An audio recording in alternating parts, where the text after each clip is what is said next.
আসসালামু আলাইকুম। এই মুহূর্তে আমি যে জায়গাটিতে দাঁড়িয়ে আছি সেটি হচ্ছে রৌমারী উপজেলা চশলমারী ইউনিয়নের লাস্ট সীমানা। এটি হচ্ছে ইটালুবান্তা। আর এটি হচ্ছে মানিকচর জেলার শেষ সীমানা, অর্থাৎ আসাম প্রদেশের মানিকচর জেলার শেষ সীমানা এটি। এখান থেকে ভারত এবং বাংলাদেশ দুটি ভাগে ভাগ হয়েছে এই সীমানার কারণে। এটি মূলত বর্ডার সিকিউরিটি ফোর্স অর্থাৎ বিএসএফ এর ক্যাম্প, যা বাংলায় ভারতীয় সীমান্তরক্ষী বাহিনীর ক্যাম্প বলা হয়। এটি মূলত ভারতের হাটশিংমারি, যেটি আসাম প্রদেশের একটি অংশ।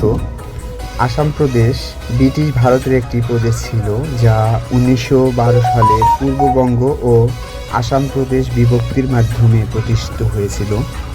এর রাজধানী ছিল শিলং।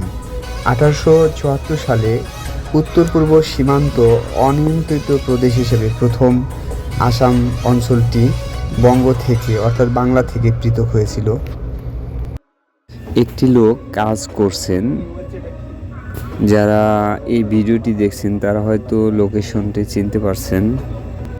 লোকটি মূলত জিও ব্যাগ ভরাট করছেন। এটি ব্রহ্মপুত্র নদ, যেটি কুড়িগ্রামের সর্বোচ্চ বড় এবং ভারত থেকে অরুণাচল প্রদেশ হয়ে বাংলাদেশে প্রবেশ করেছে।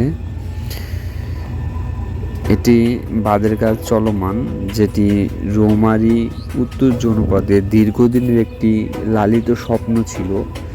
চরিটালুকান্দা ব্রহ্মপুত্র নদীর মুখে বেড়িবাঁধ, যেটি স্বপ্ন ইতিমধ্যে বাস্তবে রূপ দিয়েছেন বর্তমান উপজেলা চেয়ারম্যান জনাব মোহাম্মদ ইমান আলী ইমন।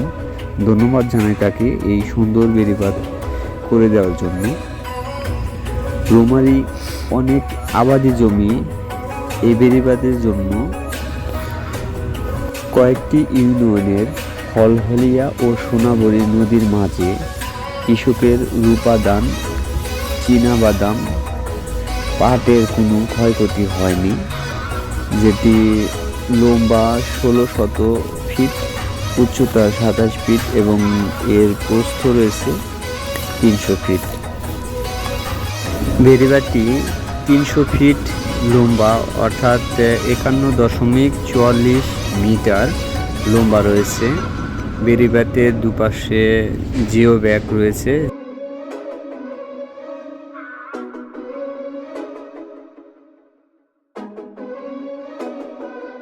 ব্রহ্মপুত্রর প্রবল স্রোত থেকে এই বেড়িবাঁধকে এই জিও ব্যাগ রক্ষা করবে। বেড়িবাঁধটি গ্রামের মূল যে সড়ক রয়েছে সেই সড়কের সাথে সংযুক্ত হয়েছে। ব্রহ্মপুত্র নদের পানি বেড়ে যখন হলহলিয়া নদীতে প্রবাহিত হয়, তো হলহলিয়া নদীর মাঝে যে ফসলি জমি রয়েছে সেই জমি ফসলগুলো পানি দ্বারা প্রবাহিতর কারণে নষ্ট হয়ে যায়। সেজন্য এই বেড়িবাঁধটি নির্মাণ করা। এটি মূলত হলহলিয়া নদীর মুখ, অর্থাৎ এখান দিয়েই মেন নদীর পানি প্রবাহিত হয়ে থাকে।